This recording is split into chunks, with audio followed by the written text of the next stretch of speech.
السلام علیکم بچوں، آج ہم جماعت پنجم کا اردو ادب کا عنوان شاہی قلعہ پڑھیں گے۔ بچوں، آپ کو جیسا کہ معلوم ہے ہمارا ملک پاکستان بہت ہی خوش نصیب ملک ہے، جس کی زمین زرخیز ہے۔ ادھر اللہ تعالیٰ نے لاتعداد نعمتوں سے ہمیں نوازا ہے۔ اسی طرح ہماری کچھ ایسی تاریخی عمارات ہیں جو دیکھنے کے سے تعلق رکھتی ہیں۔ اسی طرح بچوں شاہی قلعہ جو کہ لاہور میں واقع ہے، یہ بھی دیکھنے سے تعلق رکھتا ہے۔ چلیں بچوں، اب ہم بلند خوانی کی طرف بڑھتے ہیں۔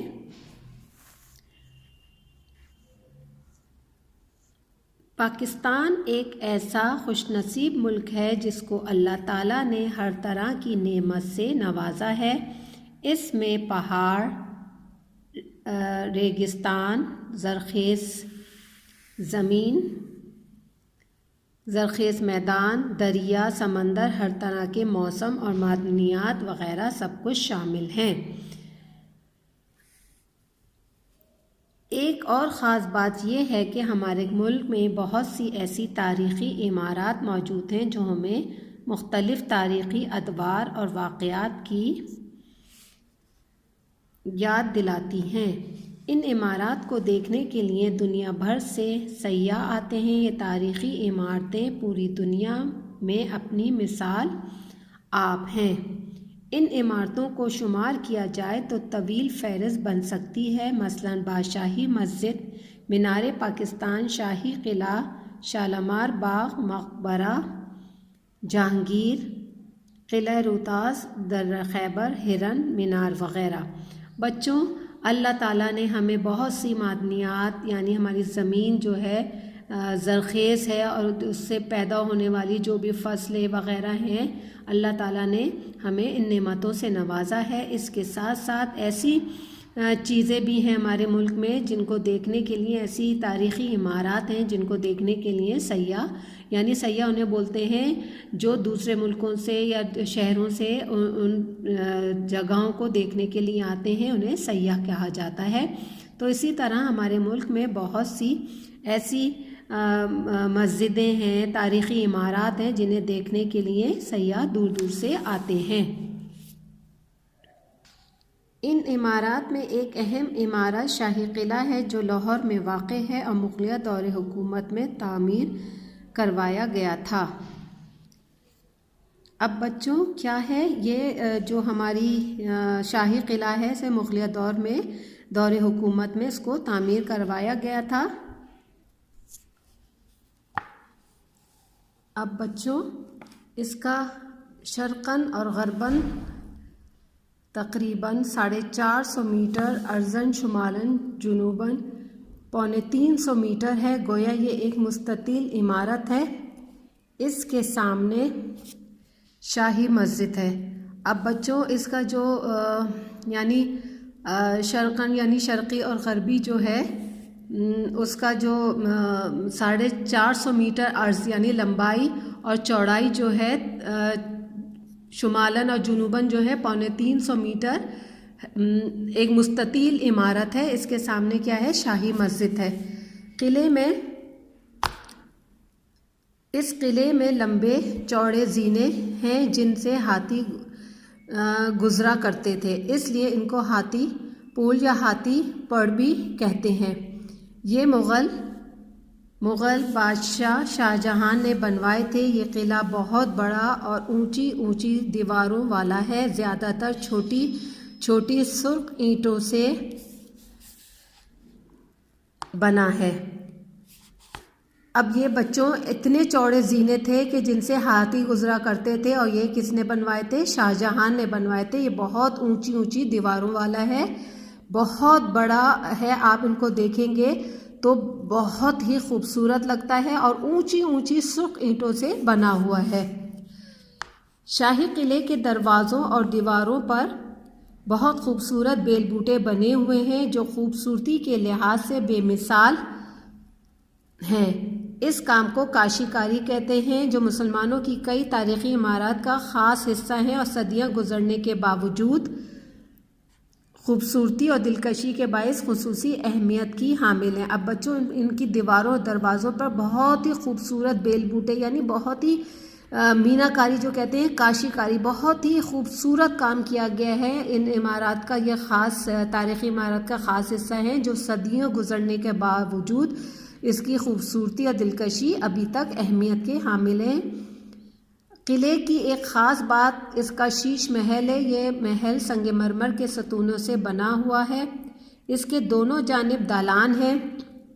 اس محل کے اندر والے حصوں میں آئینہ لگا ہوا ہے۔ آئینے کے چھوٹے چھوٹے ٹکڑے کاٹ کر اتنی مہارت اور خوبصورتی سے لگائے گئے ہیں کہ انہیں دیکھ کر عقل دنگ رہ جاتی ہے۔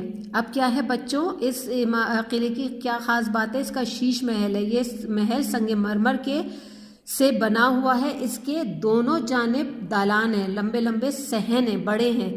اس محل کے اندر والے حصوں میں آئینہ لگا ہوا ہے۔ آئینے کے چھوٹے چھوٹے ٹکڑے کاٹ کر اتنی مہارت اور خوبصورتی سے اس محل کو بنایا گیا ہے کہ انہیں دیکھ کر عقل کیا ہے، حیران رہ جاتی ہے۔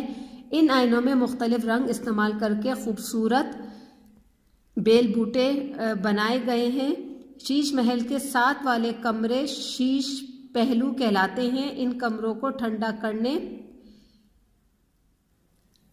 کا کام بڑا عجیب تھا۔ اس کے باہر کٹہروں کے قریب 3 فوارے تھے۔ جھروکوں سے آنے والی ہوا جب ان فواروں کے پانی پر پڑتی ہے تو نہایت ٹھنڈی خوشگوار ہو جاتی ہے۔ ہوا جو ہوتی ہے کیا ہو جاتی ہے؟ ٹھنڈی۔ شیش محل کے ساتھ والے کمرے میں جو شیش پہلو کہلاتے ہیں، ادھر کیا ہوتا ہے؟ کمروں کو ٹھنڈا کرنے کے لیے بڑا عجیب انتظام ہے۔ ان کے باہر کٹہروں یعنی جو ایک لکڑی کا جنگلہ ٹائپ کا یا لوہے کا جنگلہ بنایا جاتا ہے، ان میں سے 3 فوارے ہوتے ہیں جو جھروکوں یعنی کھڑکی کے آڑ میں سے آنے والی جب ہوا ہوتی ہے وہ ان فواروں پر سے پڑتی ہے تو وہ ہوا کیا ہو جاتی ہے؟ ٹھنڈی اور خوشگوار ہو جاتی ہے۔ محل، اس محل کا ایک خاص کمرہ ہے جو مشرقی سمت میں ہے۔ اس میں رنگین شیشوں کی بھرمار ہے۔ ہر پہلو چمچم کرتا نظر آتا ہے۔ یعنی اب اس محل کا جو مشرقی سمت میں جو کھلتا ہے اس کا رنگین شیشوں کی بھرمار ہے اور ہر پہلو چمک دمک کرتا ہوا نظر آتا ہے۔ ایک شخص بھی اندر کھڑا ہو تو ایسے لگتا ہے کہ لوگوں کی کثیر تعداد وہاں موجود ہے۔ یہ سب اس کمرے میں لگے بے شمار آئینوں کا کمال ہے کہ ان میں بننے والے عکس سینکڑوں کی تعداد میں نظر آتے ہیں۔ یعنی وہاں پہ جو شیشے لگائے گئے ہیں، جب ایک شخص کھڑا ہو تو ایسا لگتا ہے ہزاروں لوگوں کا مجمع لگا ہوا ہے، لیکن وہ کیا ہوتا ہے؟ اس ایک ہی شخص ہوتا ہے لیکن اس کا عکس جو ہے سینکڑوں کی تعداد میں نظر آتے ہیں۔ مغلیہ دور میں شاہی قلعے کے سامنے دریائے راوی گزرتا تھا۔ اس دریا کے پرکشش نظاروں کے جھروکے بنائے گئے ہیں۔ اب کیا ہے؟ اس شاہی قلعے کے سامنے دریائے راوی گزرتا ہے جو دریا کے پرکشش نظاروں کو اور بھی خوبصورت بنا دیتا ہے۔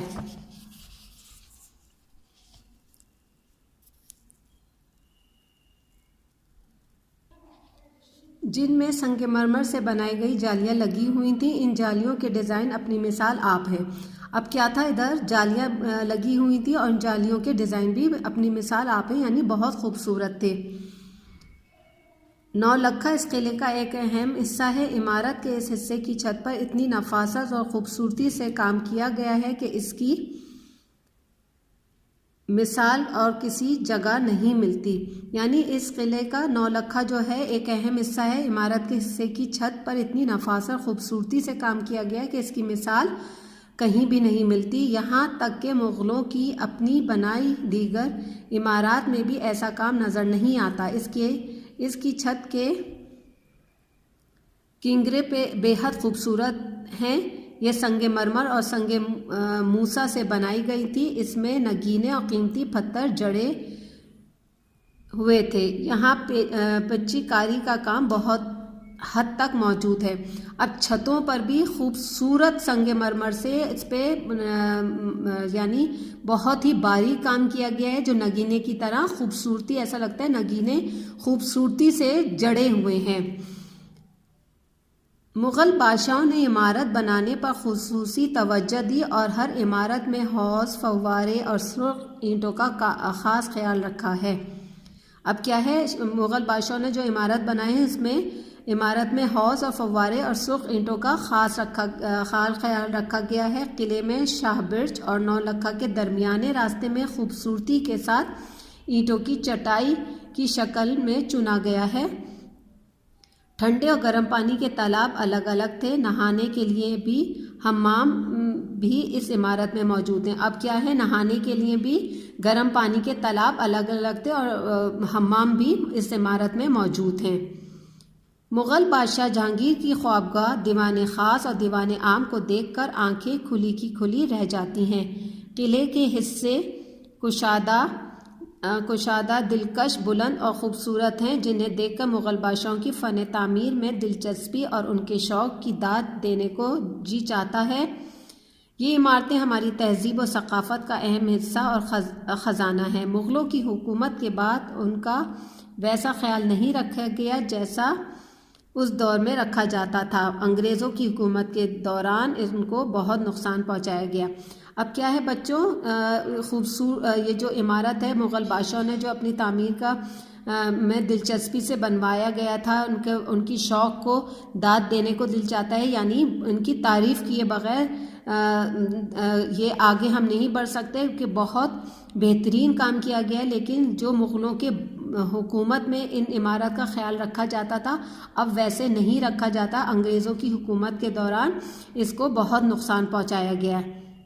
ہمارا فرض ہے کہ ان قیمتی اثاثوں کا خاص خیال رکھیں، جب وہاں جائیں تو گندگی نہ پھیلائیں، کیونکہ یہ پاکستان کی پہچان اور ہمارے آباء و اجداد کی یادگار نشانیاں ہیں۔ اب بچوں، جیسے ہم کہیں بھی گھومنے جاتے ہیں، اپنی تاریخی عمارات کو دیکھتے ہیں، تو بچوں وہاں پہ ہمیں جا کر کوئی بھی گندگی نہیں کرنی چاہیے، کیونکہ یہ ہماری تاریخی عمارات ہیں اور پاکستان کی پہچان ہے، ہمیں ان کا خاص خیال رکھنا چاہیے۔ ٹھیک ہے بچوں، اب میں نے وضاحت دی، آپ اس کی بلند خوانی کیجیے گا۔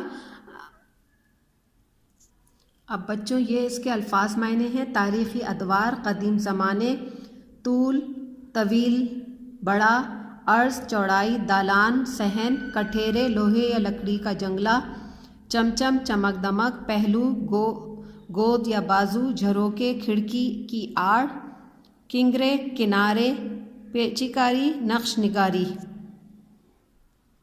اب بچوں یہ اس کا سوال نمبر 1 ہے، شاہی قلعہ کہاں واقع ہے؟ یہ کس بادشاہ نے بنوایا تھا؟ شاہی قلعہ لاہور میں واقع ہے، یہ مغل بادشاہ شاہ جہاں نے بنوایا تھا۔ دوسرا سوال، شاہی قلعے کا طول و عرض کتنا ہے؟ شاہی قلعے کا طول شرقاً غرباً یعنی 450 میٹر اور عرضاً شمالاً جنوباً 350 میٹر ہے، گویا یہ ایک مستطیل عمارت ہے۔ نمبر 3 سوال ہے، شاہی قلعے میں کون سا محل ہے؟ شاہی قلعے میں شیش محل ہے۔ اچھا، اب اس کا سوال نمبر 4 ہے، شاہی قلعے میں کمروں کو ٹھنڈا کیسے کیا جاتا تھا؟ شاہی قلعے میں کمروں کو اس طرح ٹھنڈا کیا جاتا تھا کہ ان کے باہر کٹہروں کے قریب 3 فوارے تھے۔ جھروکوں سے آنے والی ہوا جب ان فواروں سے ٹکراتی تو نہایت ٹھنڈی اور خوشگوار ہو جاتی تھی۔ اب شاہی قلعے میں کون کون سے دیوان ہیں؟ شاہی قلعے میں 2 دیوان ہیں، دیوان خاص اور دیوان عام۔ اب یہ اس کے جملے ہیں: عمارات، دلکش، تہذیب، یادگار، پہچان۔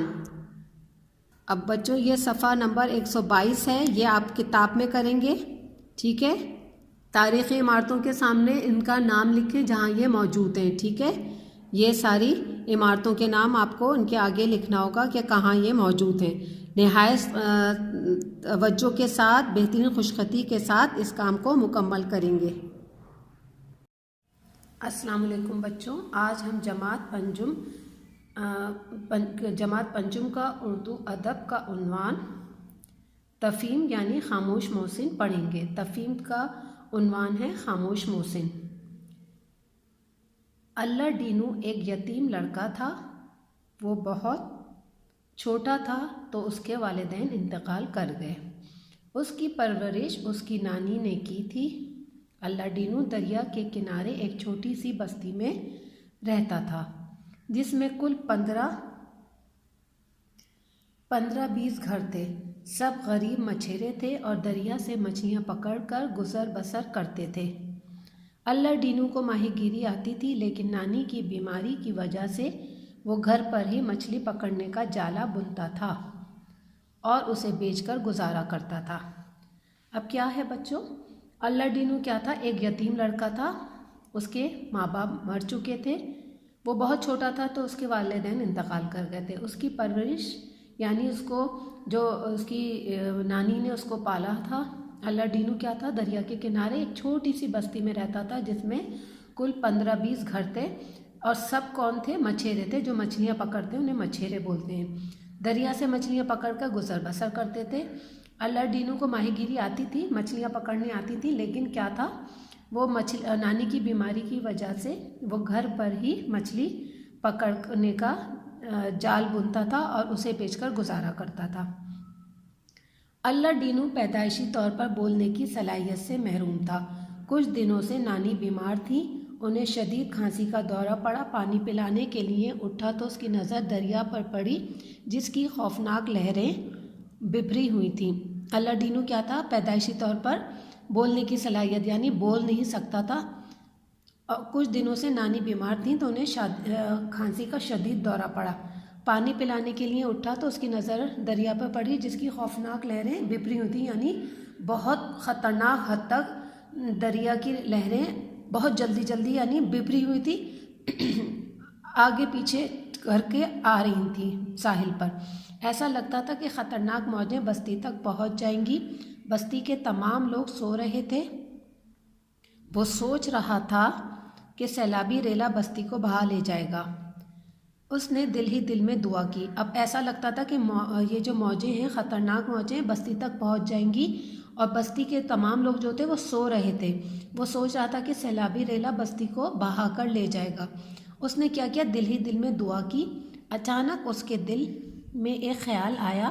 اس نے اپنی جھونپڑی پہ مٹی کا تیل ڈال کر آگ لگا دی۔ اس نے دل میں سوچا اور اس کے دل میں اچانک یہ خیال آیا، اس نے کیا کیا، جھونپڑی پر مٹی کا تیل ڈال کر آگ لگا دی۔ آگ کے شعلے بلند ہونے لگے۔ جب لوگوں نے آگ کے شعلے دیکھے تو وہ سب اللہ ڈینو کی مدد کو پہنچے۔ اب شعلے جو بلند ہونے لگے تو لوگوں نے جب دیکھا کہ آگ بہت بڑھ گئی ہے تو اللہ ڈینو کی مدد کو پہنچے۔ اللہ ڈینو نے دریا کی طرف اشارہ کیا۔ موجیں بستی کی طرف پہنچ چکی تھیں۔ لوگوں نے جلدی تمام سامان چٹان تک پہنچایا۔ بستی کے سارے لوگ سیلاب سے محفوظ رہے۔ سب لوگ اللہ کا شکر ادا کر رہے تھے اور ساتھ ہی ساتھ اپنے خاموش محسن کے بھی شکر گزار تھے۔ یعنی جب آگ کے شعلے بلند ہونے لگے تو سب اللہ ڈینو کی مدد کو پہنچا۔ اللہ ڈینو نے کیا کیا، ان سب کو دریا کی طرف اشارہ کیا کہ موجیں بستی کی طرف پہنچ چکی ہیں۔ لوگوں نے جلدی اپنا سامان چٹان تک پہنچایا۔ بستی کے سارے لوگ سیلاب سے محفوظ رہے اور سب لوگ اللہ تعالیٰ کا شکر ادا کر رہے تھے اور ساتھ ہی ساتھ اپنے خاموش محسن یعنی وہ بول نہیں سکتا تھا، اس کے بھی شکر گزار تھے۔ بچوں، یہ تفہیم کا پیراگراف ہے، آپ اس کو اچھی طرح پڑھیے، ٹھیک ہے، اس کو اچھی طرح پڑھ کے بلند خوانی کیجیے۔ اب بچوں یہ اس کے سوالوں کے جواب ہیں، یہ اس پیج پر ہی، اس صفحے پہ ہی آپ کو ان کے سوالوں کے جواب لکھنے ہیں۔ اللہ ڈینو کون تھا، آپ اس تفہیم کو پڑھیں گے اور اس کا جواب لکھیں گے۔ غریب مچھیرے اپنی گزر بسر کیسے کرتے تھے، ٹھیک ہے۔ اب سوال نمبر جیم ہے، اللہ ڈینو کس کی دیکھ بھال کرتا تھا، کیوں؟ اللہ ڈینو نے بستی کے لوگوں کو سیلاب سے کس طرح محفوظ رکھا؟ خاموش محسن کون ہے؟ سبق سے 3 اس میں صفت تلاش کر کے لکھیں۔ آپ کو صفت کے بارے میں معلوم ہے کہ صفت کسے کہا جاتا ہے، جس میں کسی بھی انسان یا کوئی بھی چیز کی اچھائی جو ہے، برائی وغیرہ جو بھی ہے وہ آپ کو ادھر لکھنے ہوں گے، اس میں صرف لکھنے ہوں گے۔ بچوں نہایت بہترین خوش خطی کے ساتھ اس تفہیم کو مکمل کریں، اور یہ کتاب ہی میں کرنے ہیں آپ کو، اور نہایت بہترین خوش خطی کے ساتھ اس کو مکمل کریں گے۔